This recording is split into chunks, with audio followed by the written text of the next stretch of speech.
सम्प्रति सार्वधातुक प्रक्रिया स्वीकृत्य अस्माकं तिङन्तानां रूपसिद्धि इति विषयं स्वीकृत्य अभ्यासं प्रचलति। किं नाम सार्वधातुकम् इति सर्वे जानीयुः इति अहं मन्ये। तिङ्क्षित् सार्वधातुकम् अनेन सूत्रेण तिङ् प्रत्ययः तथा षित् प्रत्ययः यस्मिन् प्रत्यये तालव्यषकारस्य इत् संज्ञा अभवत् ते सर्वे प्रत्ययः षित् प्रत्ययः ते तिङ्क्षित् सार्वधातुकम् इत्यनेन सार्वधातुकसंज्ञा प्राप्नुवन्ति। एतान् विहाय ये प्रत्ययाः सन्ति ते आर्धधातुकं शेषः इत्यनेन आर्धधातुकसंज्ञकाः भवन्ति। तिङ् प्रत्ययेषु अपि लिङ्गाशिशि तथा लिट् च एताभ्यां सूत्राभ्याम् एतयोः लकारयोः तिङ् प्रत्ययाः आर्धधातुकसंज्ञकाः भवन्ति। एतावत्पर्यन्तम् अस्माभिः अधीतम्। इदानीं सार्वधातुकः लकारः किम्, आर्धधातुकः लकारः किम्, एतदपि अस्माभिः दृष्टम्। किं नाम सार्वधातुकलकारः, केन कारणेन इदं नामधेयम् इति कोऽपि वक्तुं शक्नोति वा? केन कारणेन इदं नामधेयम्? Why the Sarvadhatuka is so called Sarvadhatuka?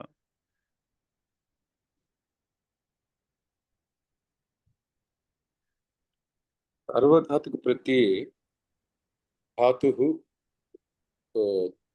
तिङन्त प्रत्यक्ष दर्शनं भवति। आर्धधातुक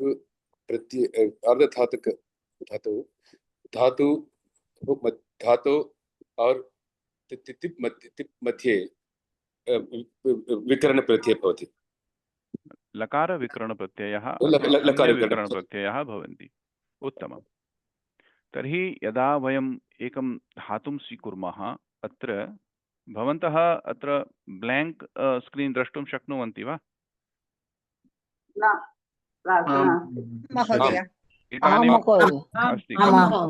So this will be our scribble note. Okay. यदा धातुं स्वीकुर्मः, यदा एध इति धातु अस्ति, एध धातु अस्ति आफ्टर इट्स संज्ञा, ओके, एंड कीदृशः अयं धातुः, कीदृशः अयं धातुः वदतु कोऽपि। आत्मनेपदी धातु। केन कारणेन आत्मनेपदम्?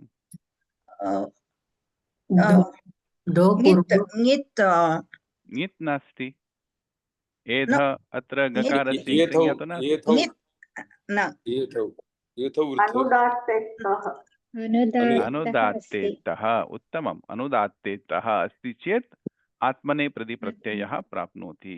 एध अधिकं त, साधारणरीत्या त इति वयं लिखामः, यतोहि त आतां झ इति ओरिजिनल अथवा मूल प्रत्ययाः सन्ति, परन्तु अस्माकं समीपे लट् लकारस्य ते इति अन्ते इति प्रत्ययः भवति। तर्हि त तकारस्य त इति लिखितमस्ति, तस्य ते कथं भवति इदानीम् अस्माभिः न द्रष्टव्यं। साधारणतया टित् आत्मनेपदानां टेरे इत्यनेन तकारस्य य अकारः अस्ति, अकारस्य एकार आदेशः भवति, अनेन ते इति भवति। सो I am directly writing te. एध अधिकं ते। भवादिगणस्य अयं धातुः।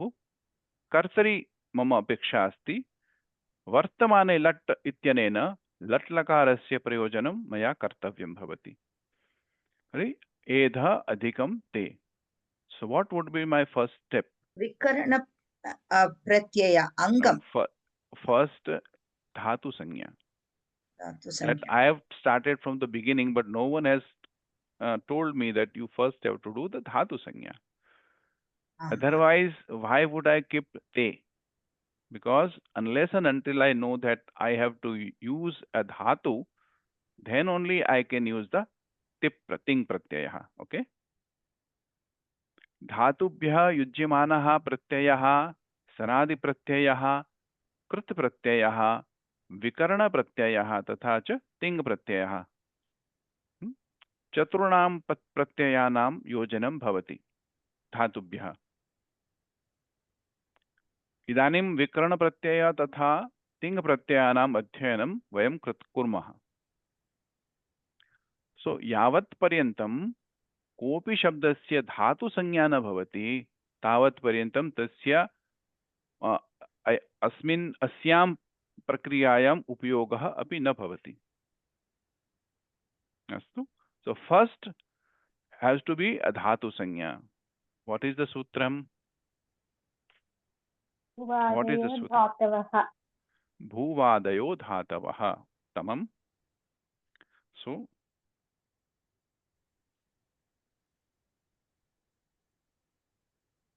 Bhuvadayo dhatavaha. Now, then comes after. After that, the second step will be edha plus te. I am directly writing te. दृश्यते महोदय। न द्रष्टुं शक्नुवन्ति वा? न दृश्यते। राइट साइड पश्यतु। दृश्यते महोदय। दृश्यते। Maybe she can exit and come back. She's looking from a mobile maybe. That's okay. So even in mobile we can see. हाँ जी Okay. सॉरी क्षम्यतां। राइट साइड करने से दिख रहा है। एध प्लस ते। रेडिमेड प्रत्ययः अस्माकं समीपे अस्ति। अयं प्रत्ययः लट् प्रत्ययः। तर्हि आदौ किं भवितव्यं? मम विवक्षा का? एध अधिकं लट्। केन सूत्रेण आगच्छति? वर्तमाने लट् इत्यनेन आगच्छति। लादेशः। लट् लादेशः भवति, परन्तु वर्तमानकाले मया लट् लकार एव प्रयोक्तव्यम् इति तु कुत्रापि न निर्दिष्टम्। सूत्रमस्ति वर्तमाने लट् इति। There has to be a sutram that defines that I have to use lat lakara when I want to use a kriya which is ongoing. Okay. So vartamane lat. So I am very slow in typing, so please excuse me.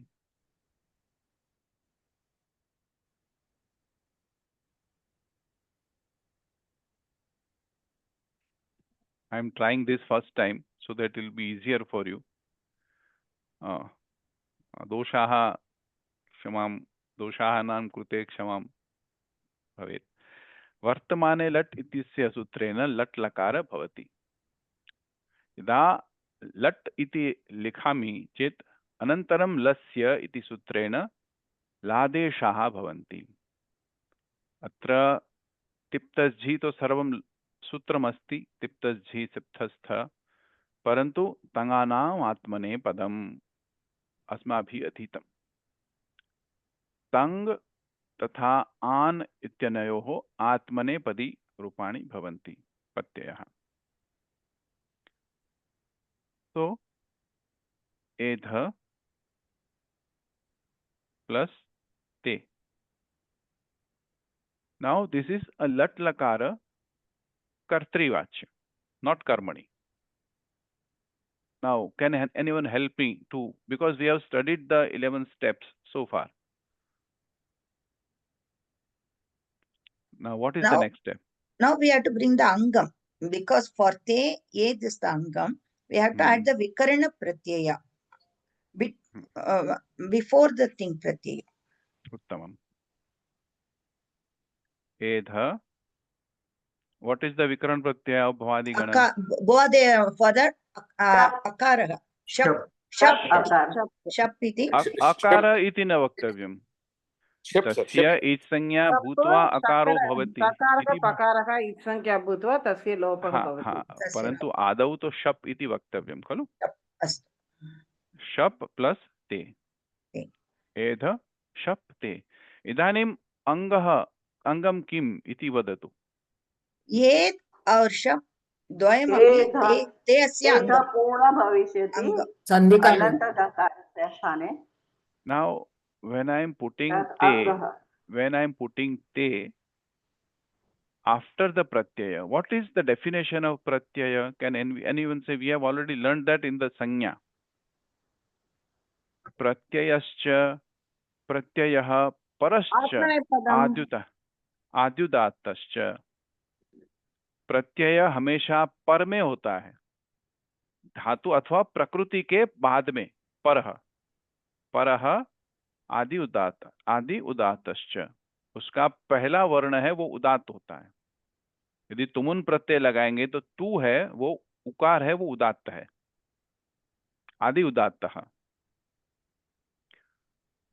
तो एध और शप और ते ये आया। अब अंग किसको बोलते हैं? कौन से सूत्र से अंग संज्ञा होती है? कौन बताएगा? ज्योत्सना भगिनी। और शप प्रत्यय विधिस्तदादि प्रत्यय।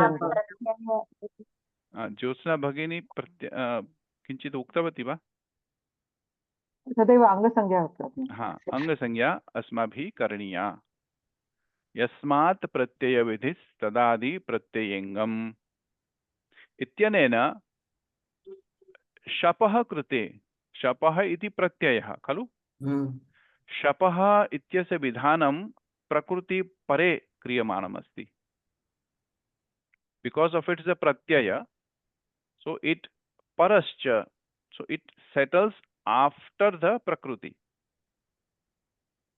And what does the anga sangya do? Yasmat pratyaya vidhi तदादि प्रत्ययेंगम, जिसके बाद में प्रत्यय का विधान किया है उसके पहले जो भी है वो उसके लिए अंग है।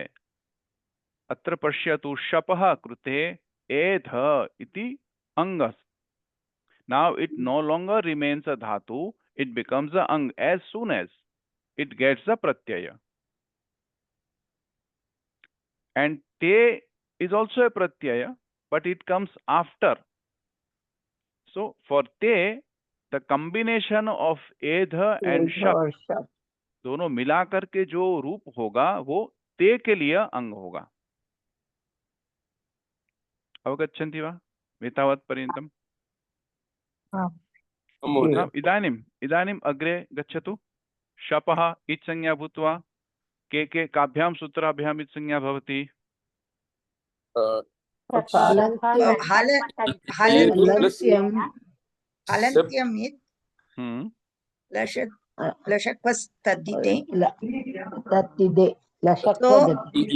शकारः अधिकम् अकारः अधिकं पकारः, शकारः पकारः इत् संज्ञा भूत्वा तस्य लोपः अभवत्। सो अकार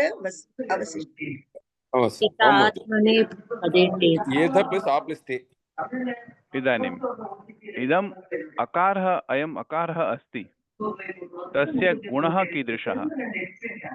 please keep the background noise कस्यापि म्यूट भवन्तु कृपया। नाउ इफ यू से दिस अकार, what is this guna of this akara? He has two characteristics. स्थाने एव गुणः। पुनः एकवारं भगिनी। When I have said shap, कीदृशः अयं प्रत्ययः?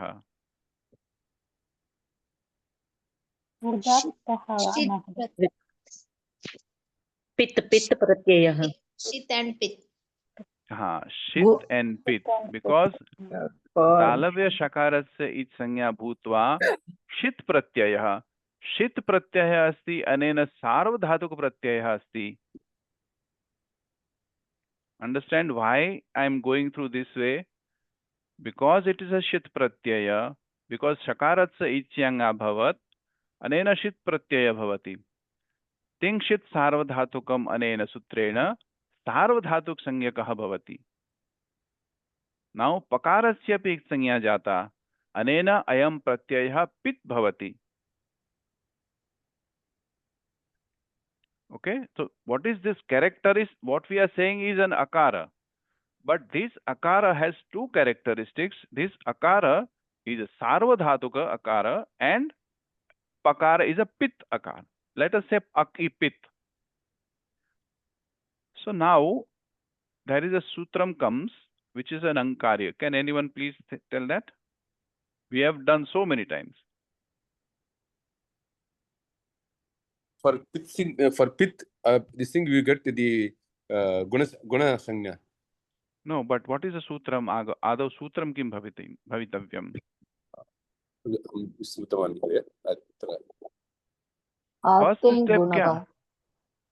नहीं वो अदेन गुणः सार्वधातुक आर्धधातुकयोः हाँ सार्वधातुक आर्धधातुकयोः इत्यनेन गुणविधानं भवति.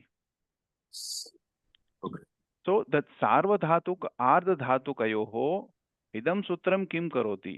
गुणविधानं करोति. कस्य गुणविधानं करोति?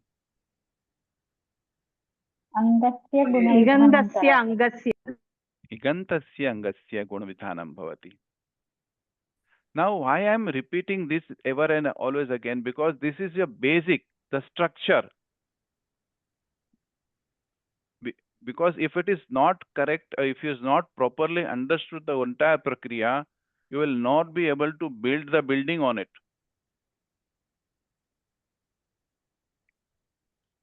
Okay, so the first thing. क्षम्यतां महोदय, इतोपि एकमस्ति पुगन्त लघूपदस्य च इति सूत्रम्. अत्र तु लघूपदा च अत्र नास्ति, अनेन मया न उक्तं. Let us go one step by step. Let us go step by step. क्षम्यतां. सरि अत्र सार्वधातुक आर्धधातुकयोः अनेन गुणसंज्ञा भवति, परन्तु अत्र गुणसंज्ञा केन कारणेन न भवति? अत्र तु किमपि एकवर्णः नास्ति. When he says sarvadhatuk ardhatukayoho, he just said sarvadhatuk ardhatukayoho. It doesn't even say gunah karaniyaha. How do we know that gunah karaniyaha? Because just because two sutras before we found that sutram called mider gunaha. मिद धातु को गुण होता है, वो गुण शब्द को हम लोग ने अनुवृत्ति करके नीचे लाया. सार्वधातुक आर्धधातुकयोः गुणः भवति. भवति हम लोग क्रियापद ऐड कर देते हैं. कोई भी सूत्र में क्रियापद कहीं भी नहीं लिखा है. आप देखिए पहले से सूत्र में वृद्धिरादेश से लेकर के लास्ट सूत्र तक कहीं भी आपने क्रियापद नहीं मिलेगा. करना क्या है? तो हम लोग भवति, यदि कोई भी प्रथमा विभक्ति में है तो भवति. तो सार्वधातुक आर्धधातुकयोः गुणः भवति. अब सार्वधातुक आर्धधातुकयोः की विभक्ति क्या है? कौन बताएगा?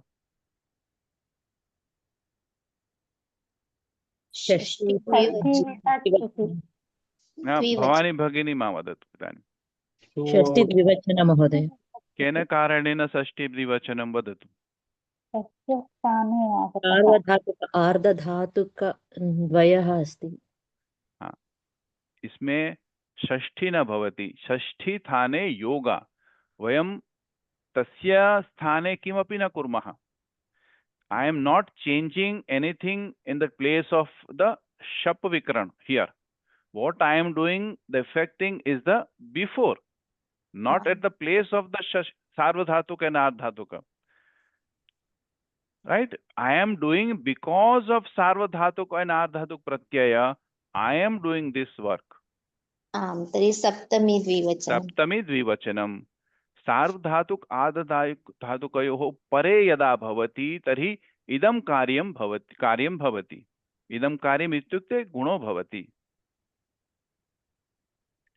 कस्य गुणो भवति? अत्र न लिखितम्.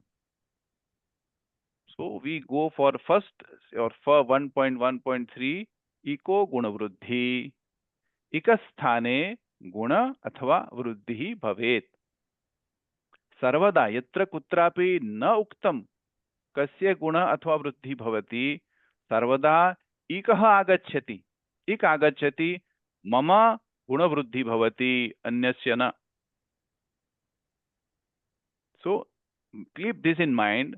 Whenever it is told a guna and vruddhi happens, and it is not mentioned where, so always it has been ikaha. Ikasthane guna vruddhi bhavet. Okay, by default, this sutra's prasakti is everywhere.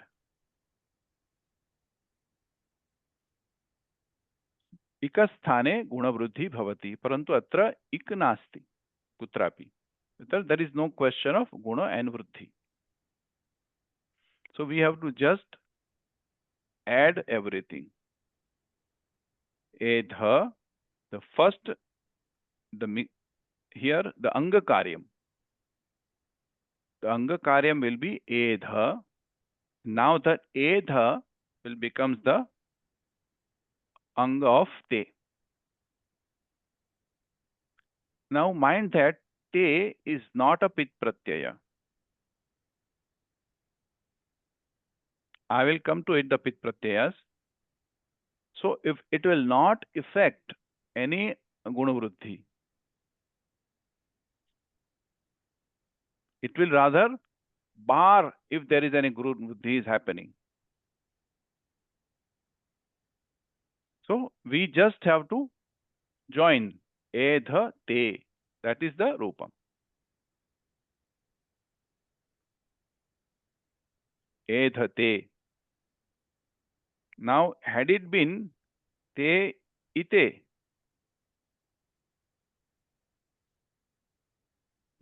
te nasti atra, ite asti, किं भवति यत्र? गुणकार्यं भवति. एधेते भवतु महोदय. हाँ, एधेते भवतु, परन्तु केन कारणेन भवति? गुणकार्यं. केवलं सन्धिकार्यम् अस्ति यत्र. सन्धिकार्यम् एव. परन्तु अत्र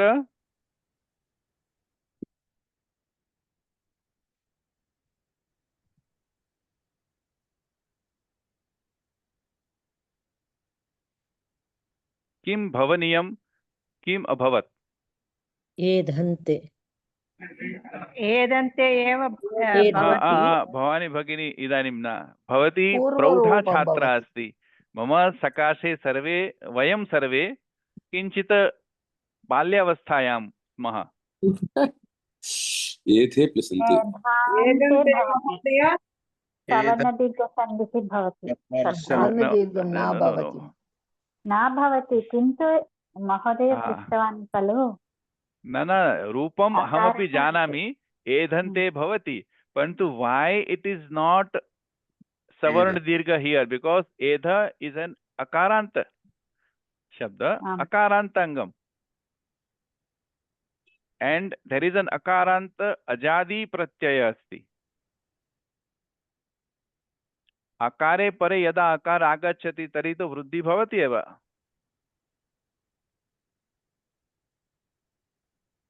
अतो गुणे इति. उत्तमम्. अतो गुणे इति सूत्रम्. आकारे परे यदा कोऽपि गुणवर्ण आगच्छति तर्हि पूर्वपरयोः एकादेशः भवति. पररूप एकादेश. पररूप आदेशः भवति. So the akara of dhakara pare यः अकार अस्ति सः गच्छति. योऽयम् अकारः अन्ते इत्यस्य यो आदि अकारः अस्ति स एव तिष्ठति. अतः एधन्ते इति रूपं सिद्धम्. पुनरेकवारं वदतु महोदय. There is a sutram called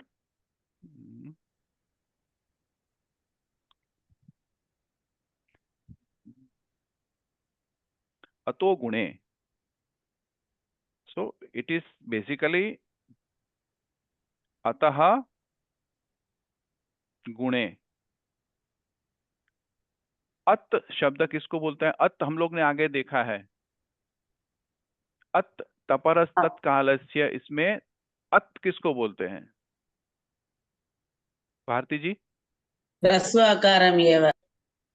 ह्रस्वकार एव अत। यदा केवलम हम अवर्ण वदामि चेत् त्रयाणां रूपाणां ग्रहणं भवति, अकारो वा आकारो वा अथवा प्लुत अकार। परन्तु केवलं ह्रस्व अकार वदामि, अकार आकार कार इति वदामि, तत् निर्दिष्टुं हम तकारस्य योजनं करोमि। अत्र अत् इत्युक्ते ह्रस्व अकारे। अतः अत्र पंचमी, अतः भवत् शब्द मनसि स्थापयतु। पंचमी भवतः, षष्ठी भवतः। ह्रस्व अकारे परे यदा गुणवर्णः भवति, के गुणवर्णः? गुणवर्णः तर्हि अ ए ओ, तर्हि द्वयोः एकरूप आदेश भवति। अनन्तरं यत् रूपम् अस्ति अन्ते पररूप अस्ति स एव तिष्ठति। यदा अकार परे एकार आगच्छति तर्हि अकार गच्छति, एकार एव तिष्ठति।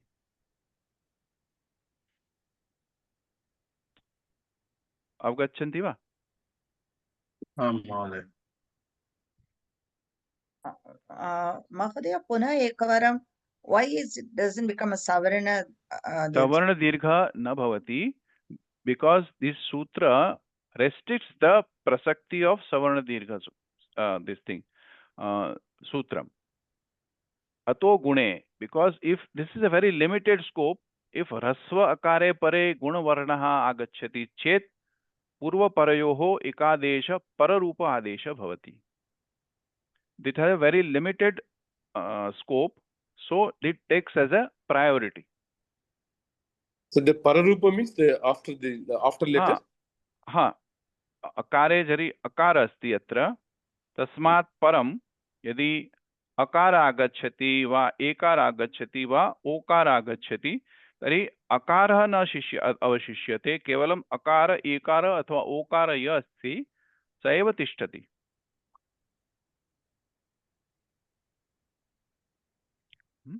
धन्यवादः।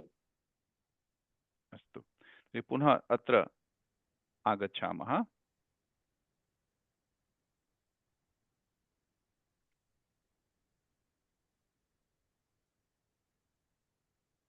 अत्र यस्मात् किं नाम अंगम, यत् वयम् अत्र अंगकार्यम् आरब्धम् अस्माभिः। यस्मात् प्रत्ययविधिस्तदादि प्रत्ययङ्गम्। यस्य शब्दस्य परे प्रत्ययस्य विधानं भवति तस्य प्रत्ययस्य कृते तस्मात् पूर्वं ये वर्णाः सन्ति, वर्णसमुदायः अस्ति, तस्य वर्णसमुदायस्य अंगसंज्ञा भवति। स धातुः अपि भवितुम् अर्हति, प्रातिपदिकम् अपि भवितुम् अर्हति। यथा अत्र राम इति प्रातिपदिकम् अस्ति, तेन सह सु इति प्रथमा विभक्ति प्रत्यय योजितम्। अत्र सु प्रत्ययस्य कृते राम इति अंगम्। समानरीत्या पठ प्लस शप प्लस तिप्, शपः कृते पठ इति अंगम्। तिप् तिपः कृते पठ प्लस शप इत्यनयोः यदा प्रकारः आगच्छति सः एव तस्य गुण अंगम भवति। अत्र अद् धातु, अदादिगणस्य धातु अस्ति, अनयोः तस्य विकरण प्रत्यय नास्ति। अद् प्लस तिप् एव, तर्हि अत्र तिपः कृते अद् एव तस्य अंगम भवति। So everyone understood what is the angam and the pratyaya or suffixes. So when dhatu, prashna अस्ति वा? आं महोदय। वदतु। अत्र एध अधिक ते अस्ति तर्हि तत्र ते इति तिङ् प्रत्ययः अस्ति खलु, तर्हि तत्र वयम् एध इति अङ्गं किमर्थं न स्वीकुर्मः? कुत्र एध अधिकं? वर्तमाने लट् अनन्तरम् हा एध अधिक ते हम्म अनुदात्त गीतात्मनेपदम् इत्यनेन, तर्हि हा अत्र ते कृते एध अङ्गं किमर्थं न स्वीकुर्मः? अस्माभिः कृतं। आदौ कर्तरि वाच्ये किं भवति, यदा कर्मणि वाच्ये अस्ति तस्मिन् यक् प्रत्यय आगच्छति, विकरण प्रत्यय, परन्तु अस्माकं विवक्षा अस्ति कर्तरि। सो कर्तरि वाच्ये अस्ति तर्हि गणविकरण आगच्छति। यदा कर्तरि नास्ति चेत् केवलं यदा कर्मणि अस्ति अथवा भावे अस्ति तर्हि यक् विकरण प्रत्यय आगच्छति। यदा भू अस्ति भूयते, विकरणप्रत्ययानन्तरमेव वयं तस्य यदा प्रत्ययस्य योजनं कुर्मः आम् तस्य प्रत्ययस्य कृते तस्मात् पूर्वं यत् इति अस्ति सः एव तस्य प्रत्ययस्य अङ्गम्। यदा अत्र पश्यतु, यदा एध तर्हि सार्वधातुक लकार अस्ति इति कारणेन तत् नियमः वा? कस्य नियमः भगिनी? न, अहं किं यदा तत् एध इति धातु नास्ति खलु, भू अस्ति, तर्हि वयं भू स्वीकुर्मः, भू स्वीकुर्मः। ओके आम्, ओके, तर्हि भूत न इगन्ताङ्ग किम् अस्तु, तर्हि तिप् प्रत्ययः भवति। तर्हि तिप् इति तिङ् प्रत्ययः तु सार्वधातुक अस्ति खलु। अस्तु अस्ति। तर्हि तत्र सार्वधातुक अर्धधातुकयोः अनेन अत्र एव भो किमर्थं न भवेत्? हा, परन्तु कर्तरि अस्ति चेत् मया विकरण स्थापनीयं भवति। भो भवति, परन्तु इदानीं तिपः कारणेन न भवति, शपः कारणेन भवति। And when we say pit pratyaya, shap is a pit pratyaya. If the pratyaya is a vikran pratyaya is an apit. So even if sarvadhatuk ardhatukayo makes a guna karyam, but it stops. For example, in shan pratyaya or sha pratyaya, like likh dhatu asti. And this is likh dhatu is a tudadi ganasya dhatu. Sh and ti. Now this sh, after its sanya, there will become a. But there is a difference between pit nasti. Pit nasti anena gunakarya na bhavati. गुणवृद्धि न भवति। अन्यथा पुगन्त लघुपतस्य chain तत्र लेख इति भवितुम् अर्हति। पित् अस्ति, अत्र पित् नास्ति, अनेन गुणकार्य निषिध्यते। समानरीत्या ते इति पित् प्रत्यय नास्ति, ते इति अन्ते पित् प्रत्ययः न सन्ति, अनेन गुणकार्य न भवति, गुणवृद्धि न भवति। न, परन्तु तिप् तु पित् अस्ति खलु। हाँ, पित् अस्ति, परन्तु तस्मात् पूर्वं किम् अस्ति? टिपस्य कृते लिख प्लस शप् अनयोः मेलनं भूत्वा यत् पदं यत् किमपि भवति। Now I am giving, okay, लिख प्लस अ, राइट, प्लस टी, I am tip, so this is T is tip, okay. Now the for tip, this is the anga. Which type of anga is this? Adantanga. Adantanga. It is not an igantanga, so it will not have a gunkaryam. Right. So sarvadhatuk ardhadhatukayoh prasakti asti, parantu atra न भवति। हाँ, न भवति, गुणकार्य न भवति, तिपः कारणेन न भवति। अस्तु, आम्, धन्यवादः महोदय। तर्हि कर्तरि शप् इति प्रत्यय अनन्तरमेव तस्य अङ्गसिद्धिः भवेत्। आम्, धन्यवादः। न, कर्तरि शप् अस्य अनेन तस्य गुणकार्ये भवति, तथा अथवा तो तिङ् प्रत्ययस्य कृते अंग यदा वयं स्वीकुर्मः तर्हि अब उसके बाद में भी यदि अदंत अंग है तो उसके बाद में गुणी कार्य नहीं होगा। परंतु हाँ। अनदंत अंग है। अनदंत जैसे हम लोग श्नु विक्रम है, श्ना कृणाति है, जब उसका आप रूप देखेंगे तो तिप्तस जी में तीसीमी है, वो पित प्रत्यय है। तो कृणाति, बाद में तू तस आप तह ती तह अंति में आप देख कृणाति, कृणितः कृणवंती, ऐसा शब्द है। कृणाति नहीं है इसमें, बराबर। तो चेंज हो जाता है रूप। हाँ, वो अपित प्रत्यय की वजह से हाँ, चेंज। वो चेंज हो जाता है। हाँ हाँ। और मतलब तिंग प्रत्यय के लिए जब भी हम अंग ले रहे हैं तो विकर्ण प्रत्यय के साथ ही जो होगा उसी को अंग हाँ, लेना वो है। कंबाइन, उसका कॉम्बिनेशन जो आएगा हाँ, वही वो तिप के लिए उसका अंग होगा। अंग होगा। यदि ठीक। विकर्ण नहीं है तो कोई बात नहीं, जैसे अदादि गण में विकर्ण नहीं है, ये लोप हो गया, हाँ तो उसके बाद में अद के बाद सीधा तिप आ गया। हाँ, मतलब था वो पर उसका लोप हो गया, तो हाँ, तो मतलब हाँ, तो उसमें विकर्ण है नहीं, तो हाँ अद जी और तिप है, तो अति हो गया सीधा ही जी जी जी। वो, क्योंकि अद तो हलंत है, और उसके बाद में यदि तिप यदि होगा पुगंत लघु पद से भी जो होगा, तो पुगंत में तो कोई हर्स्व है ही नहीं, इग इग नहीं है, तो किसको गुण कार्य करेगा वो? हाँ जी जी तो अति करके डायरेक्ट जोड़ दिया। जी। हाँ, मेरा प्रश्न सिर्फ इतना था कि वो तिंग प्रत्यय के लिए जो हम अंग लेते हैं तो धातु और विकर्ण प्रत्यय दोनों को मिलके ही लेना है, मतलब हाँ, बिना विकर्ण प्रत्यय का जो धातु है उसको हम तिंग प्रत्यय के लिए अंग नहीं ले सकते।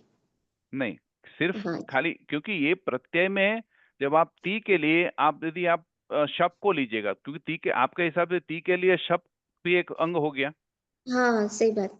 कि उसमें प्रकृति नहीं है। प्रकृति हाँ होती है तभी तो उसको अंग बनेगा ना, प्रकृति और प्रत्यय मिला करके होगा। खाली हाँ प्रत्यय को अंग नहीं दे सकते आप, उसमें हाँ, प्रकृति ठीक। होनी चाहिए। प्रकृति को प्रत्यय लगता है, प्रत्यय को प्रत्यय नहीं लगता। हाँ हाँ, ठीक ठीक। ठीक है ना? हाँ उसके जी बाद में जब हम मिक्स करते हैं तो वो पूरा अंग बन जाता है, तो अंग में प्रकृति छिपी हुई है, जी। हाँ। तो इसीलिए उसको आप टिप को आप लगा सकते हैं। धन्यवाद सर। जैसे आप करोति लीजिएगा, ठीक है, क्रू धातु है, जी। डुक्रिय करणे, हाँ ये क्रू धातु है। हाँ, तो ये ईगंत अंग हो गया, तो हाँ इसका कर हो जाएगा जी। हाँ, इसमें सार्वधातुक यहाँ पर आगम। ऊ है और हाँ ती जी। है, तो हाँ इसमें करोति होगा, इसमें गुण होगा। हाँ जी। किसमें गुण होगा? ती सी मी में गुण होगा, क्योंकि वो पित प्रत्यय है। परंतु बाकी जो 15 जो है उसमें नहीं होगा। तो रूप कैसे बनता है?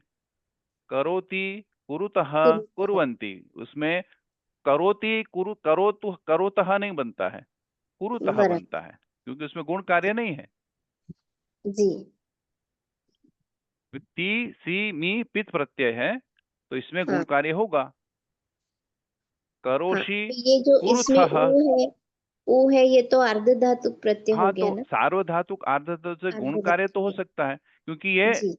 आपको ये बाधक नहीं डालता है। जैसे आप किंगधि च सूत्र से उसको गीतवत कर सकते हैं, तो इसमें गीतवत तो होता ही नहीं है।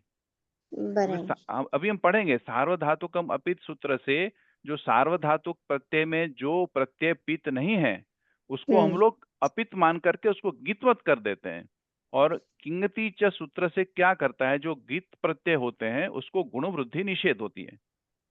ओके, हाँ, ठीक ठीक। तो ये 18 प्रत्यय है तोरेंगे, तीन टोटल 18 प्रत्यय में से सिर्फ ती सी मी ये आपका लट लकार के पित प्रत्यय है। हाँ। तो ये तीनों होने से गुण होगा, और बाकी 15 को गुण नहीं होगा। जी। तो यहाँ पर आप रूप देखिए, करोति कुरुतः कुर्वन्ति, करोषि कुरुथः कुरुथ, करोमि कुर्वः कुर्मः। जी। गुण नहीं हो रहा है बाद में, सिर्फ करोति करोषि करोमि, इसी में गुण हो रहा है। जी जी, अवगतं महोदय, धन्यवादः। अस्तु।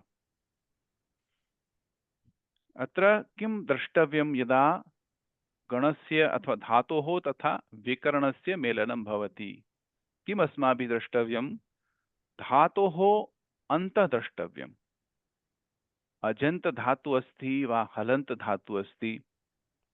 अजंत धातु अस्ति तर्हि अदंत अस्ति, आंत अस्ति अथवा इगंत अस्ति, एजंत अस्ति इति द्रष्टव्यम्। अत्र एध प्लस सप शपः कृते एध इति अंग भवति। श्ना कृते क्री इति अंग भवति। श्नु कृते शक इति अंगम भवति। धातोः अन्तः द्रष्टव्यम्। तुदादिगणस्य लिख धातु अस्ति। अत्र श इति तुदादिभ्यः श इति विकरण प्रत्यय अस्ति। लिख प्लस शप प्लस तिप। सो धातु इज हलंत धातु। इदुपद धातु हलंत। उपधायां ह्रस्व इक अस्ति, ह्रस्व इकार अस्ति। इदुपद। उपधायां इकार अस्ति इत्युक्ते इदुपद। इत उपधायां यस्य सः इदुपद। इत उपधा अथवा इत उपधा यस्य सः इदुपद। सो यहाँ पर लिख और श है और ती है, तिप। तो ये धातु क्या, लिख धातु हो गया। लिख हलंत धातु है और ये शकार जो है, शप जो है, ये श है। आफ्टर इच संज्ञा कैसा हो गया? अजादी। अजादी लेकिन अपित प्रत्यय है, इसमें पकार की इच संज्ञा नहीं हुई है। शप नास्ति, अत्र श अस्ति। सार्वधातुकम् अस्ति, परंतु यशो हि पकारस्य इच संज्ञा न जाता, अनेन अपित अस्ति। So now this, when this lik and lik dhatu is halanta and this pratyaya is ajadi pratyaya. Now when these two are combined to form an anga, so likha will be an adanta anga. This sang will be ajanta ismer, it ending with a vowel. And to be specific, hrasva akarant. Adanta anga. So when we learn the formation of anga, we have to differentiate between adanta anga and anadanta anga. Whatever is not ending with hrasva akara are all anadanta anga. It can be a, it can be abhyasta, it can be ya, anything. It is not adanta. एतावत् पर्यन्तम् अवगतम्? If you have doubt, please ask, because I will take this class slowly. If you have doubt, please do ask. So when अजादि किञ्चित् doubt अस्ति। अजादि अज आदौ यस्य सः, अच् वर्ण आदौ यस्य सः. So starting with a swara, so it is ajadi. So pratyaya is added at the end of the prakriya or prakruti. Yes. So when this is an ending, for example, if you are joining an engine and a compartment, so engine, we have to see the end of the engine and the beginning of the compartment, which we are ending. We are joining these two. So dhatoho antah drashtavyam.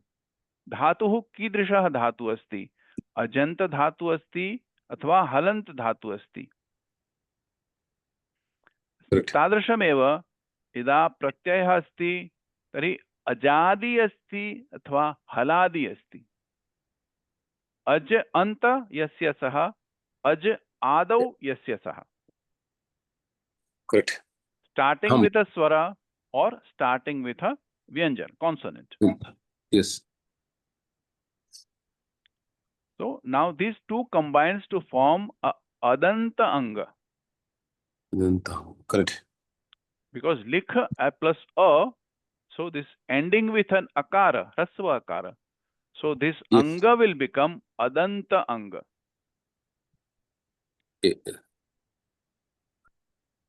इदानीम् अवगतं महोदय। अवगतं। धन्यवादः। अंगस्य इति सूत्रेण यत् यत् अधिकारं भवति, किमपि कार्यं करो भवति, अंगस्य स्थाने भवति। This is 641 start the sutra, ending up to the Saptama Adhyayant Paryantam. Saptama Adhyayant yasya anga paryantasmat parant tasya adhikaro bhavati. So starting from 641 and 74, and end of the 7th chapter, 7th adhyaya, continues all this have angasya adhikaraha. So angasya by default doesn't have any meaning except that anga ko. The meaning is thus that, but anga ko kya? So that means this angasya will carry with all the sutra which is following after that. Whatever we are doing anga karyam, we are doing to the anga and not anything else. Whatever we are doing, which will be at the place of the anga.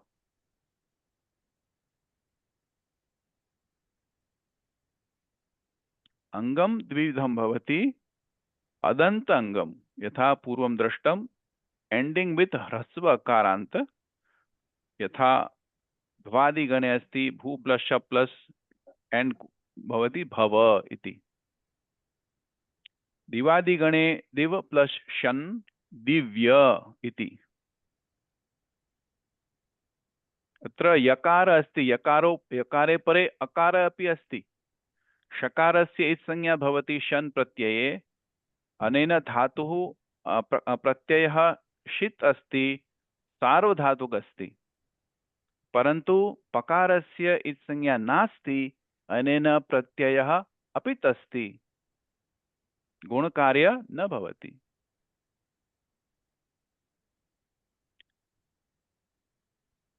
Mahodaya, ekanimisam.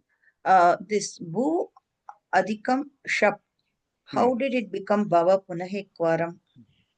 I have tried so many times. Yeah, you have told so many times. Still not. When I listen to you, it registers. After that, it's evaporating. That's all. Now see the right hand side portion. Okay.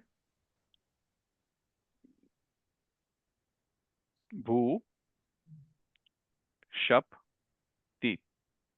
Okay. Now bhu plus a plus ti. So what is the first thing the step shap will do? Sarvadhatuk ardhadhatukayoho ityanena gunakaryam karoti. So bhu will become ho plus a plus ti.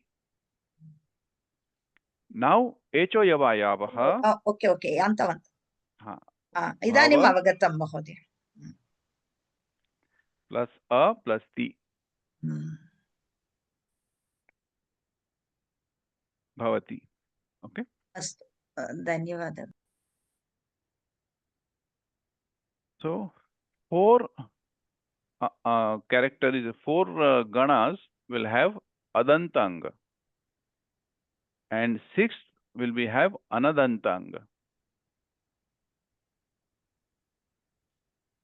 Can anyone tell me the name of the ganas, please?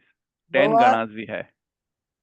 Bhavadhyadadi, juhotyadi, divadi swadi revacha, dudadischa rudadischa, tanukriyadi churadayah.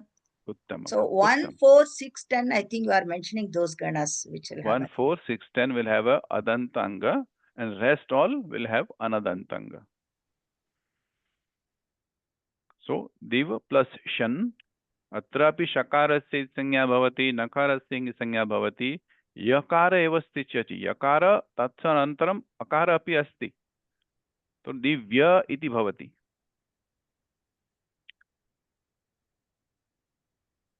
Now see the difference here. Atra div iti hrasva ikara asti, di iti. Parantu atra eka sutram asti, halicha sutrena refanta tata vakaranta dhatoh updhayam vidyamanasya ikvarnasya hal varna pare dirghadesha bhavati. Atra updhayam hrasva ikara asti. Tasmat param yakara asti. Yakara iti hal varna asti. अलिच सूत्रेण रेफान्त तथा वकारान्त धातु, यद् धातुः वकारान्त अस्ति, दिव् इति वकारान्त धातु. So this vakaranta dhatu, if followed by a consonant, hal pratyay pare, that upadhayam hrasva ik asti, tasya dirghadesha bhavati. We'll come to it when we'll go to the Divadigana. This is just for your knowledge why it is a dirgha here. So div was a hrasva ikara, then becomes divya, dirgha. Similarly, tudadibhya shaha, tud dhatu asti, tena sha vikarana pratyayasya yojanena tuda iti adanta angasya nirmanam bhavati. Churadiganasya chur plus anich plus shap choraya iti adanta angasya nirmanam bhavati. These four ganas will have adanta anga. And this balance sixth ganas will have anadanta anga. Adadi va iti dhatu asti.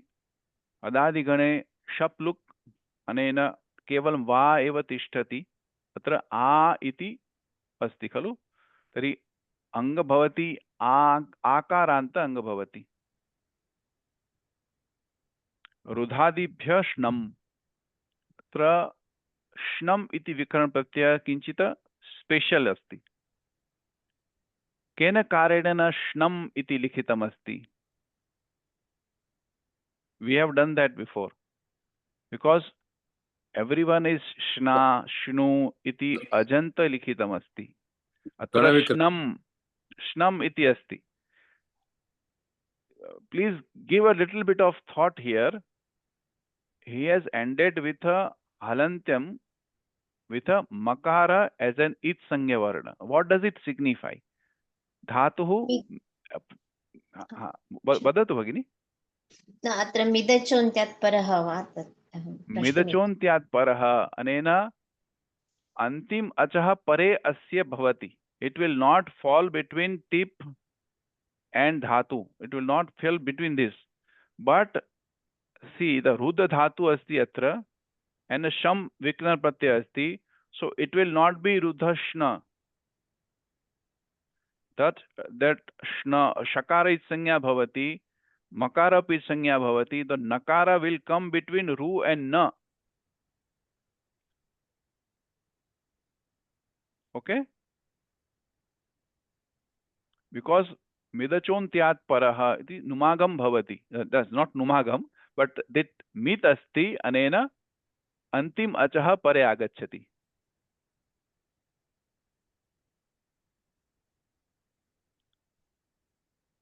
Because Panini, whatever he says, there is a meaning of everything. He does that it pakarasya sanya, so it affected the gunadesha. Now he says shnam. Shakaro gacchati, makara api gacchati, nakara eva tishtati. So shna, na is just placed in between.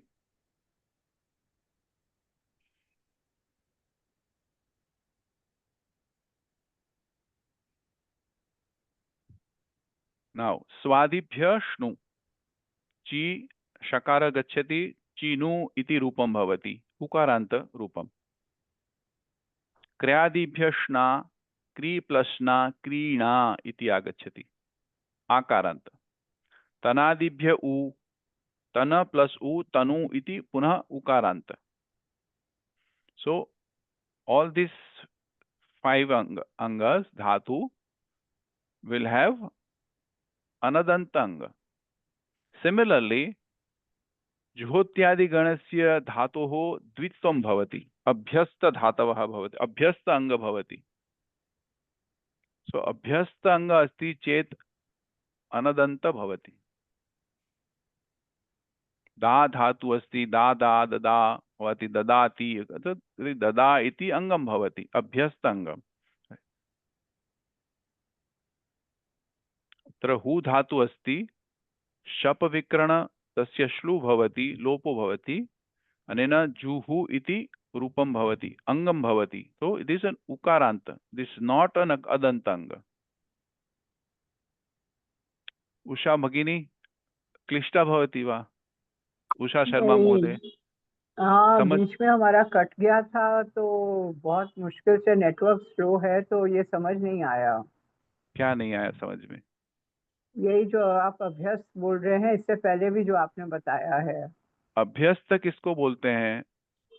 जिसकी द्वित्व होती है, जिसका हाँ इसमें जी, जो होगा नहीं, द्वित्व होता है। इससे पहले जो आपने बताया ना वो मिस हो गया हमारा। हाँ, ये अनदंत अंग मतलब ये जो 5 गण हैं, 4 जी गण को अदंत आदेश, अदंत अंग होगा।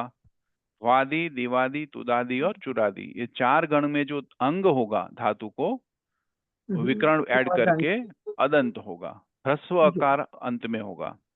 जी और उसके बाद वाले जो 5 है, 6 आप पकड़ लीजिए, जी उसमें ह्रस्व आकार को छोड़ के बाकी सब होगा। जी। आकारांत भी हो सकता है, उकारांत भी हो सकता है। ठीक है, Example. धन्यवाद। So this example shown is Adadi is Va is the Pradhama Gana, right? हाँ, अदादि वा इति अपि धातु अस्ति। Correct. It You is have not taken only ad, because I was taking only atti, but va iti also tatra bhavati. Ama. Vati, vayuhu vati. अहं मन्ये प्रथम न न न धातु स्वीकृतवान् इति। न न, सर्वत्र न भिन्नानि उदाहरणानि दातव्यानि खलु खलु। आम्। हाँ, अस्तु। जुहोत्यादिगणे धातुः द्वित्वं भवति, श्लौ इति सूत्रेण द्वित्वं भवति। तर्हि ये द्वित्वं भवति, यदा दा दा इति भवति, उभे अभ्यस्तम् अनेन सूत्रेण उभयपदी अपि अभ्यस्त भवति, अभ्यस्त। So that is why this अंग विल बिकम अभ्यस्त। आप अभ्यस्त को ध्यान में रखिए, अभ्यस्त के बाद में आपको काम चेंज आएगा, परिवर्तन आएगा अभ्यस्त के कारण। अभ्यस्त किसको बोलते हैं? जिसकी पूर्व में जो है वो दा, जो पहले वाला जो दा था और दा दा किया हम लोग ने, तो पहले वाला दा को अभ्यास बोलते हैं, और दोनों को अभ्यस्त बोलते हैं। ठीक है, जुहु नॉट अभ्यस्त ना सर? जुहू अभ्यस्त। हाँ, तो अब ये आप अभ्यस्त किसको बोले? द्वित्व हो गया तो जुहू अभ्यस्त अंग हुआ ना, ये जुहू अभ्यस्त अंग है। अत्र अत्र ददा दा दा इति अभ्यस्त, तथा इति अपि दा दा द्वित्वम् अस्ति। हाँ, इन् जुहु द्वित्वं नास्ति न महोदय? द्वित्वम् अस्ति, हुहु अस्ति, तत्र हकारस्य जकार आदेश भवति। न अवगतम्।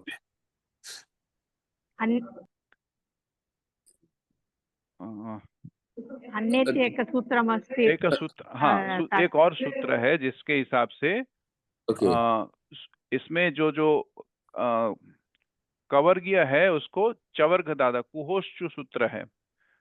जो कवर्गीय होते हैं उसको चवर्ग आदेश होता है, और हकार को जकार आदेश होता है।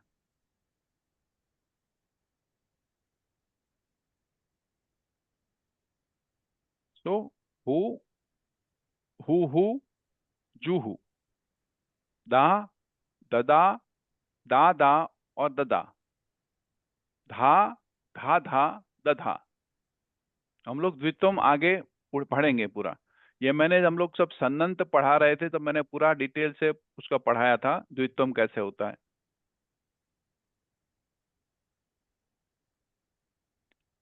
तब अभी समझ में आ गया अनदंत और अदंत अंग किसको बोलते हैं, समझ में आया कौन कौन से गणों में अदंत होता है, कौन कौन से गणों में अनदंत होता है। सिर्फ 4 गण याद रखने हैं आपको, 1, 4, 6 एंड 10, भ्वादि, दिवादि, तुदादि एंड चुरादि। इसमें अदंत अंग होगा, बाकी सभी में अनदंत होगा। अवगन्तुं शक्नुवन्ति वा सर्वे? महोदय अत्र दशगणः भवति, अत्र नवगण एव भवान् अत्र अभ्यस्त जुहोत्यादिगण मया अन्यत्र लिखितं तदपि अनदन्त एव भवति। धन्यवादः।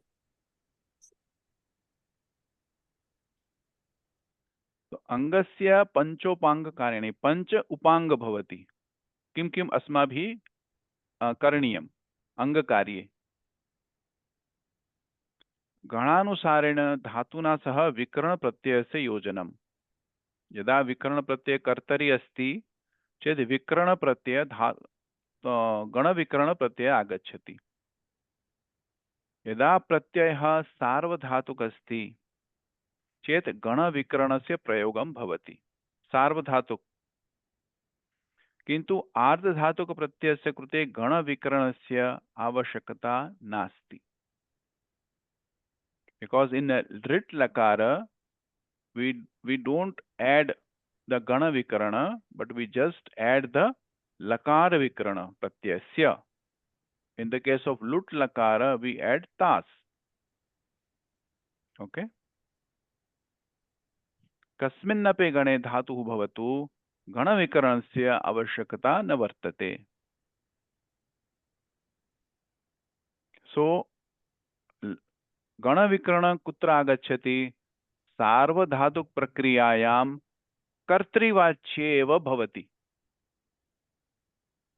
सार्वधातुके कर्तृवाच्ये एव गणविकरणानां प्रयोगं भवति, अन्यत्र कुत्रापि न भवति।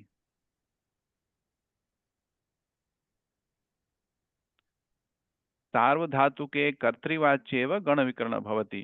कर्मणि प्रयोगे भावे प्रयोगे वा यक प्रत्यय भवति। किमपि धातु किमपि गणः भवेत्, यक प्रत्ययः भवति।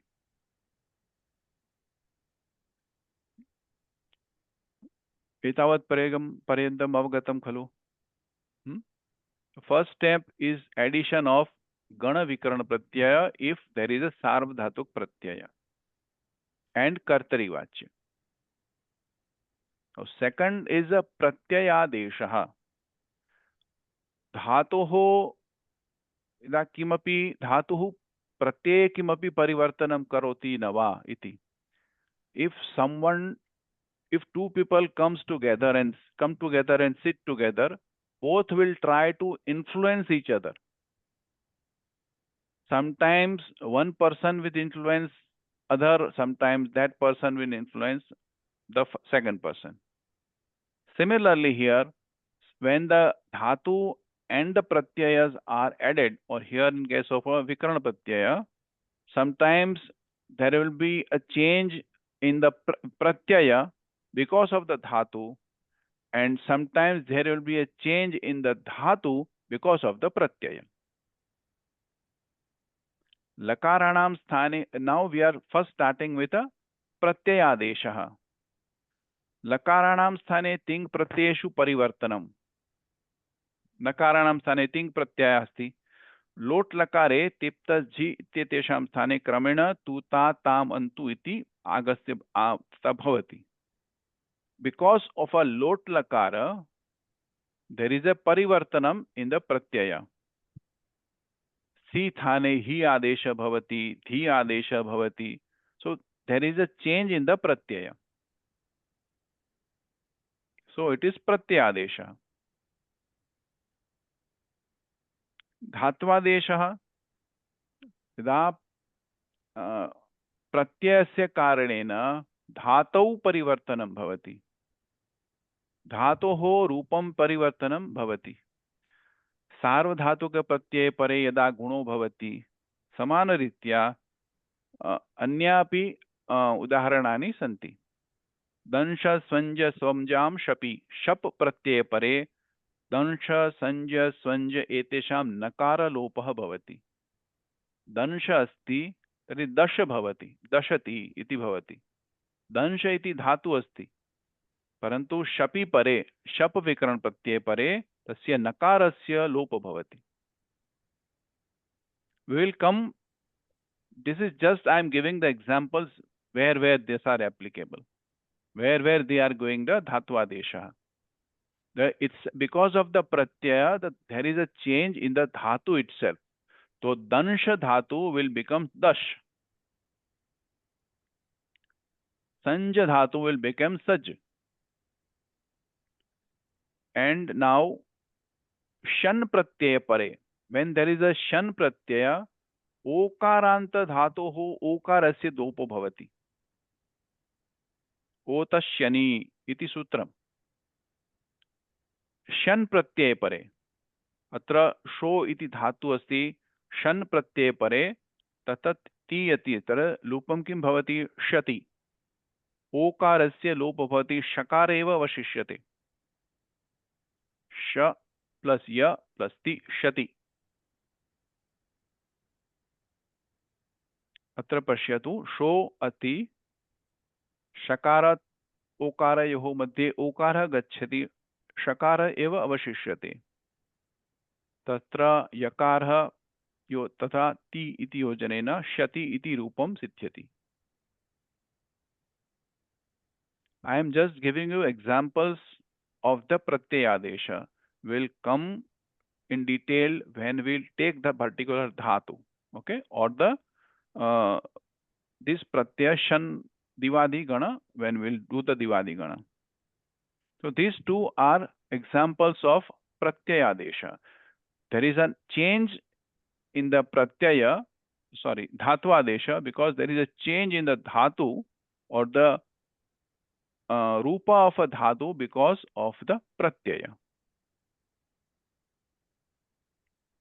Now one is called atidesha. This is very important.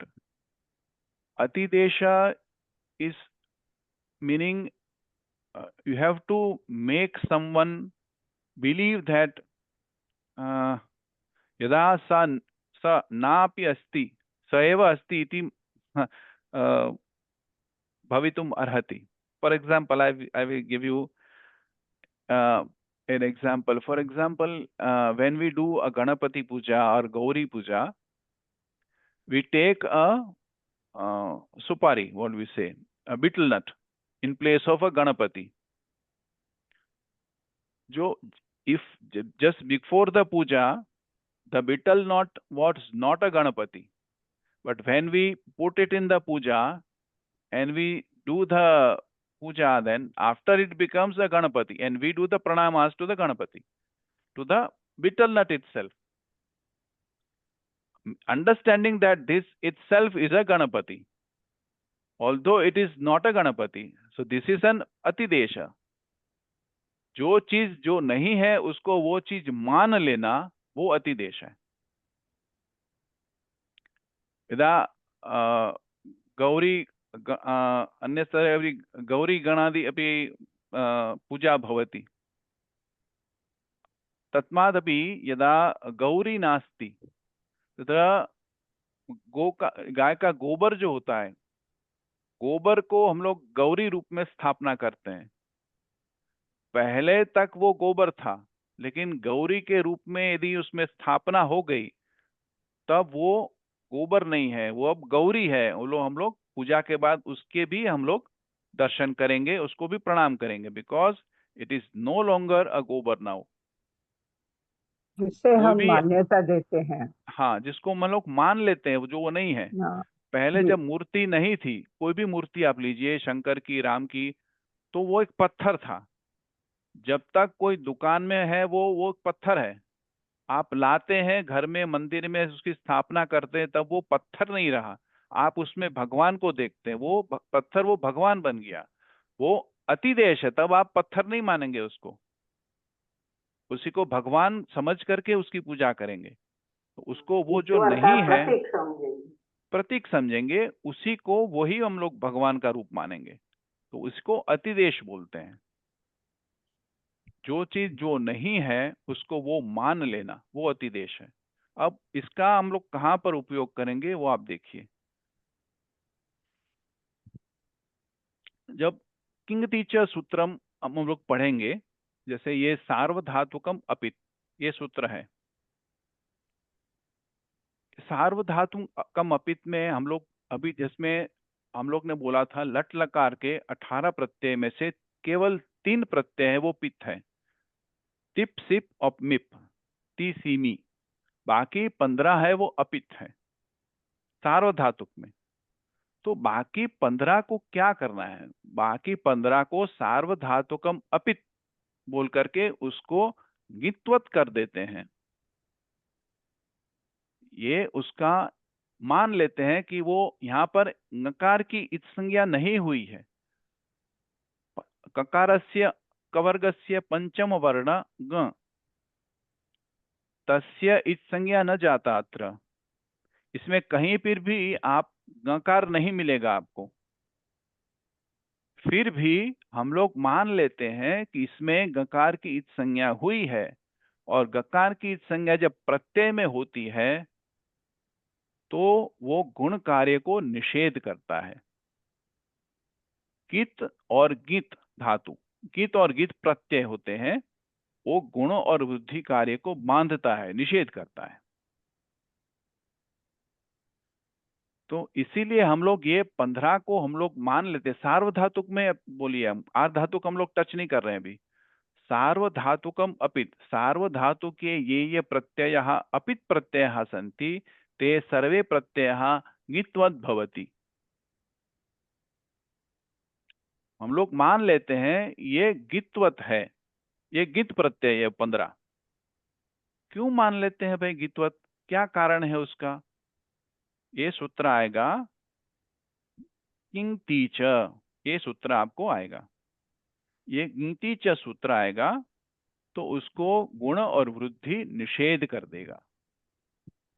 इसीलिए हम लोग करोति और कुरुतः सोचते हैं, क्योंकि उसमें पित अपित प्रत्यय है, अपित प्रत्यय है बोल करके सार्वधातुकम अपित से वो गित्वत होता है, और गित किंगति सूत्र से उसको गुण वृद्धि निषेध होती है। ये अतिदेश हो गया। जैसे कित प्रत्यय कौन से हुए, जिसमें ककार की इच संज्ञा हुई है, जैसे कृत प्रत्यय है, कृतवतु प्रत्यय है, और गीत प्रत्यय है एक गकार की इच संज्ञा होती है, ग्स्नु प्रत्यय है। और गीत प्रत्यय है जो क्यंग प्रत्यय है, यंग प्रत्यय है, नजिंग प्रत्यय है, इसमें गकार की इच संज्ञा होती है। तो ये तो कोई प्रत्यय हम लोग ने तिंग प्रत्यय में तो नहीं दिखे कहीं पर भी। फिर हम लोग क्यों इसको गीतवत मान लेते हैं? जो अपित प्रत्यय है उसी को हम लोग गीतवत मान लेते हैं। और गीत को जो जो कार्य मिलता है, गीत और गीत को जो जो कार्य होता है, उसको अब अपित प्रत्यय को भी कार्य होने लगेगा। Similarly they will also start functioning as if they were गिंत प्रत्यय। अवगतुं शक्नुवन्ति वा? शंका अस्ति? आम् महोदय। वदतु। आं महोदय, भवती अवगन्तुं शक्नोति वा शंका अस्ति?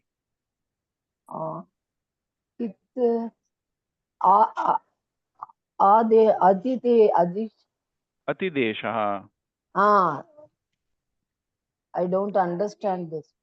अतिदेशः भवती हिंदी भाषा अवगन्तुं शक्नोति वा? English, okay. इंग्लिश भाषायां वदामि, अस्तु। There are some pratyayas or there are some items. For example, if we say, I have given an example of a vigraha or a murti of a deva or Rama or Shiva, Shivalingam, whatever. Before the nirmanam of a vigraha, Shivalinga maybe, or Rama, Lakshmana, whatever, they are simply stones. So, because they were stones, yavat paryantam tasya vigrahasya nirmanam na bhavati. Till the time the vigraha is not made, and till the time it is not taken to our home from the dealer shop, the person who is selling the vigraha or murtis, they are still stones. As soon as we take it our home, do the puja prana pratishtha, we no longer consider this as a stone. We consider this as sakshat Shiva or Sakshat Rama. So this is called Atidesha. Or still an example, if someone doesn't have his own son, he takes, he goes to an anathalaya, a foster care, and brings back a small child and adopts him as his own son. So whatever the adhikaras his own son would have, the adopted son would have the same adhikaras, isn't it? Similarly, here also, the adesha, there are, is called sarvadhatukam apit. Sarvadhatuke, though pratyayas are apit pratyayas, are called ngitvat. So we are made to believe that they are same as ngit pratyayas, even if there is no it sanya of ngakar in them. We have to believe that they are ngitvat, and because of they are ngitvat, whatever the functionality of the kit git pratyayas will have, they will have the same functionalities of the git git pratyayas. Like they will prohibit the guna and vruddhi karyam. Avagachyati va? Oh, okay. Yeah, so can we say superimposing some characteristics? Yes, exactly. Even if it is not there, we are made to believe that this is the same person.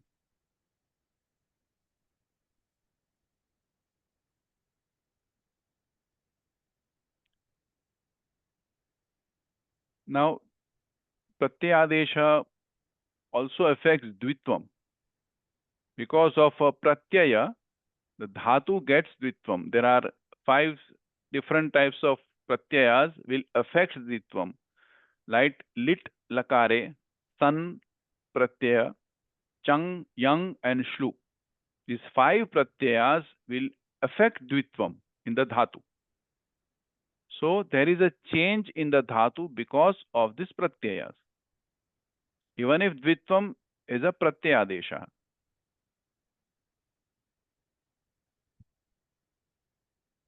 In all the 5, it will become dvitam. Yes. Dhanyavad.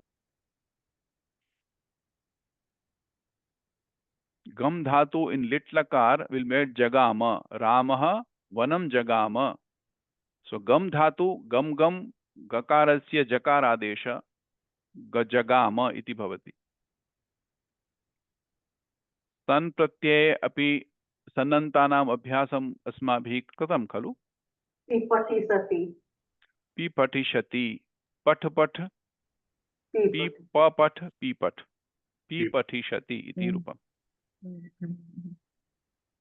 And shlu, it's like juhotyadi gana, dada, dadati, dadhati, juhoti, evam. Rupani bhavati. एतावत् पर्यन्तं सर्वे अवगन्तुं शक्नुवन्ति वा? तर्हि स्थगयामः अथवा किञ्चित् पठितुम् इच्छन्ति पुनः अग्रे? एकवारं भवतः समयः अस्ति चेत् किञ्चित् पठामः, नास्ति चेत् समयो अस्ति, समयः भवति एव। अस्तु। तर्हि धातुषु गुणकार्यं भवति। अजन्त धातवः, हलन्त धातवः, धातूनाम् अन्तं द्रष्टव्यं खलु, या अस्माभिः पूर्वं दृष्टम्। अकारान्त धातवः, आकारान्त धातवः, इकारान्त ईकारान्त, उकारान्त ऊकारान्त, ऋकारान्त ऋकारान्त, एकारान्त ओकारान्त, ऐकारान्त ओकारान्त धातु, Ajanta. So there are classification of dhatus. In the group wise also we can have a different links, like akaranta will have a one group, then iganta ending with ik varna, i u ril ri, i u ril ri, iganta. Then agent dhatu ending with a, o, I, o. A-O-I, Agent. ouch. So aganta, iganta, adanta. And if there are dhatus are halanta dhatus, we have to see adupad dhatu, hrasva akara in the upadha. Then ik hrasva ik varna in the upadha.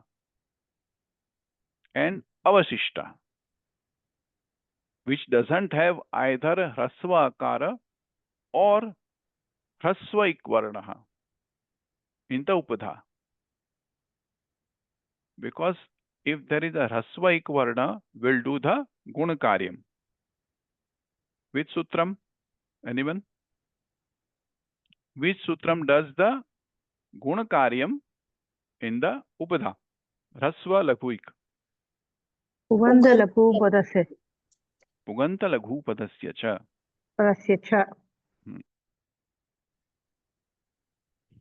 I will come to it. You don't have to write anything. I will share this. Okay. So संक्षिप्त अंग कार्यम किम अस्माभिः करणीयम. So गुण कार्यम भवति वयं ज्ञातवन्तः. सार्वधातुक आर्धधातुकयोः इत्यनेन सूत्रेण यदा प्रत्ययः पित् प्रत्ययः भवति, अस्य पित् प्रत्ययः इत्युक्ते अन्तिमस्य पकारस्य इत् संज्ञा. तस्मात् लोपो भवति.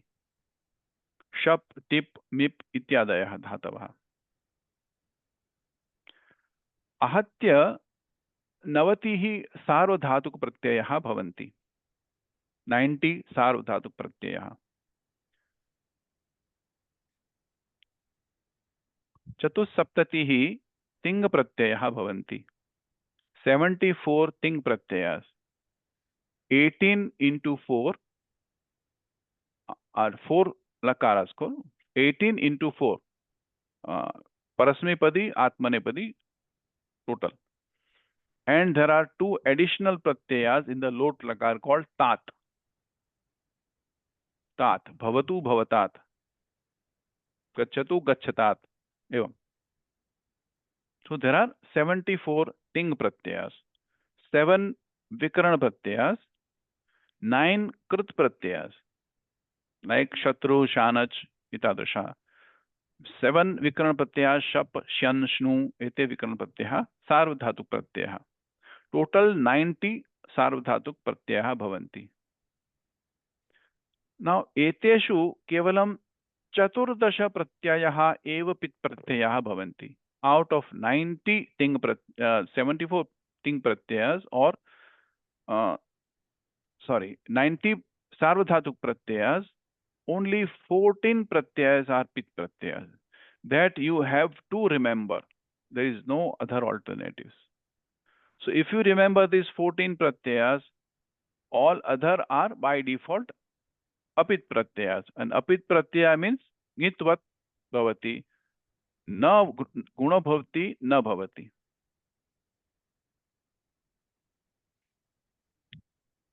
So I'm just giving you the list of pit pratyayas. Ajadi pit, sarvada. Pit pratyayas also are divided into 2, ajadi and haladi. Ajadi starting with swara, ani, ava, ama, ai, avahai, amahe, and shapa is a vikarana pratyaya. Ani, ava, ama, ai, avahe, amahe, it's a lang lakarasya prakarana.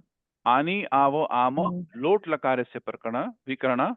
Avahe, amahe, ai, avahe, amahe, atmanepadi, parantu lot lakare. Now haladipit sarvadhatuk pratyaya starting with a hal. Tisimi lat lakarasya pratyaya. Tisimi tu lot lakarasya pratyaya. Ta sa lang lakarasya pratyaya. Agachat. Then sa will become visarga.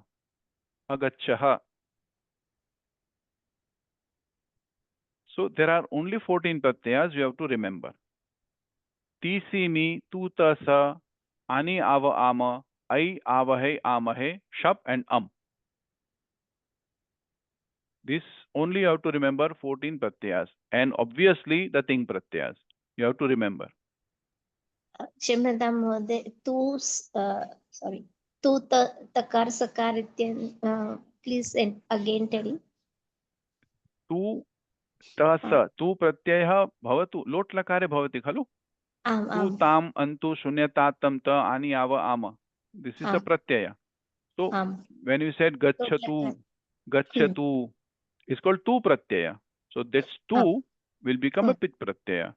Then ta is an lang lakarasya pratyaya, agachat. And then sa also is an lang lakarasya pratyaya, sakarasya rutva bhutva visarga bhavati, agacchaha. अस्तु. तर्हि तु लोट् लकारस्य तकार सकार लङ् लकारस्य. हाँ, तकार सकार लङ् लकारस्य, तीसीमि लट् लकारस्य. हाँ, अवगतं. धन्यवादः. So mind that mostly are from the parasmepadi. In the atmanepadi only I avahai amahe. Lot lakarasya uttam purushasya pratyayah. Or other are apit pratyayas. Apit pratyayas, gint pratyayas.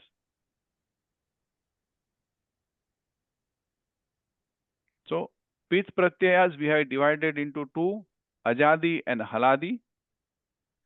And which are not pit are definitely apit pratyayas.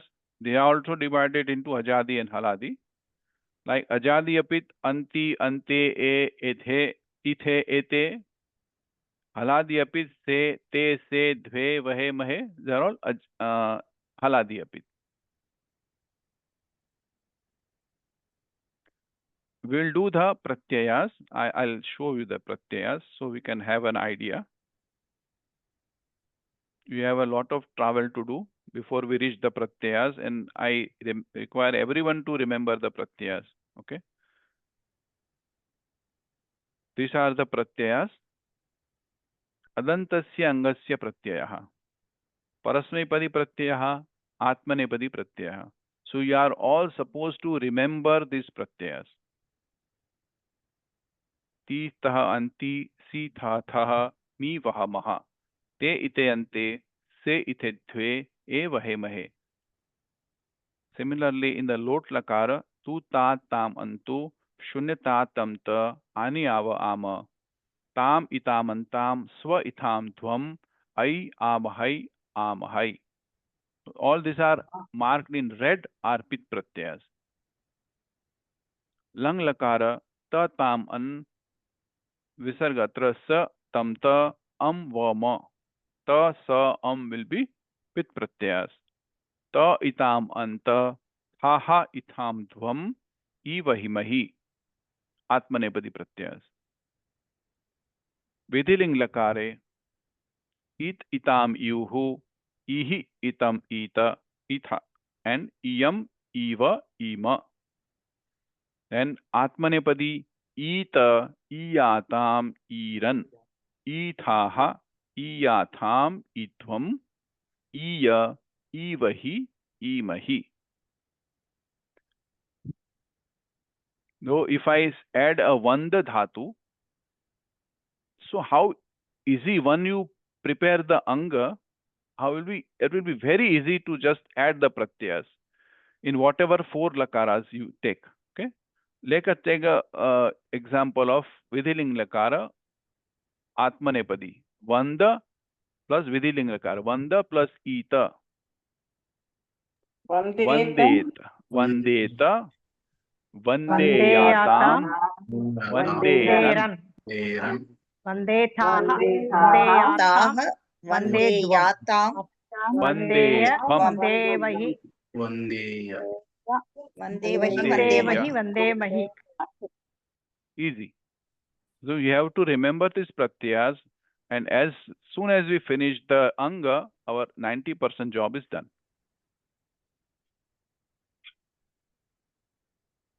Similarly, in the Parasmepadi, gachet, gachetam, gacheyuhu, gachehe, gachetam, gacheta, gacheyam, gacheva, gachema. Just do the sandhi.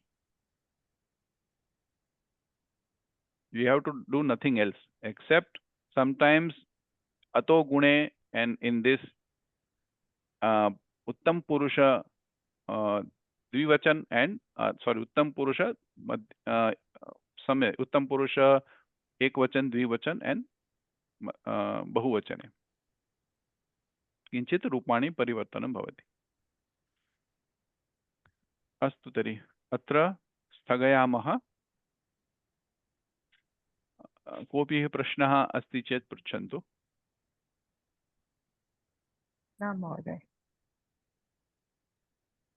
Last one you told is that it, itham, these are all comes the anga, no? No, these are pratyayas of Pratyaya. Vidhiling lakara, it, itam, yuhu. For example, we have the anga ready with us. Okay. Like likha. Right. Right. Likha is an anga. Now you just go on adding the pratyayas. Likhet, likhetam, likheyu. गुणसन्धि भवति वा? अत्र गुणसन्धि भवति. इदानीं लिखेः, लिखेतं, लिखेत, लिखेयं, लिखेव, लिखेम. Okay, good. These are all pratyayas. These are all pratyayas, like ting pratyayas. These are all ting pratyayas of different lakaras. We are so far doing with only lat lakara. Tita, anti, sitha, tha, mivaha. So once we understand the anga karyam, we can simultaneously form the dhatu rupas of 1700 dhatus. 1700 dhatus rupas are siddham. Okay. Because we have to just remember the pratyayas and the anga karyam. That's all. Okay. So apart from this, 1700 dhatus are taken care of. Even if sanadi dhatavah santi, yang lugant dhatavah santi, te api vayam kartum shaknumah. Okay. That means what you've done is basically for sarvadhatuka. This is sarvadhatuk lakara, 4 lakas: lat, lot, lang and vidhiling. Yes, sir. Yes. Let us first focus on this, then we'll go to extended part 2. Okay, sir. Dhanyawad.